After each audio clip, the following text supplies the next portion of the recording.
কাঁচা কলা দিয়ে কার্পো মাছ, বুটের ডাল, পাঁপড়, উস্তা, আলু ভাজা, মিষ্টি কুমড়ি, লেবু, কাঁচা লঙ্কা আর টক দই।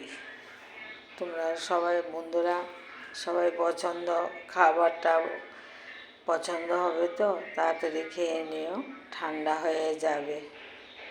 ভালো থাকো, সুস্থ থাকো, পাশে থেকো। কেন যে আমার ইউটিউবে থেকে আমার ভিউজটি দিনে দিনে কমে যাচ্ছে, সাবস্ক্রাইবও কমে যাচ্ছে, আমার প্রতি তোমরা রাগ করবে না, আমাকে এগিয়ে নিয়ে যাও। আজকে দুপুরে মেনু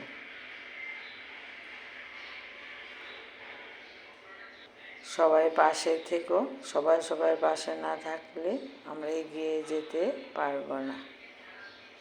ভালো থাকো, সুস্থ থাকো।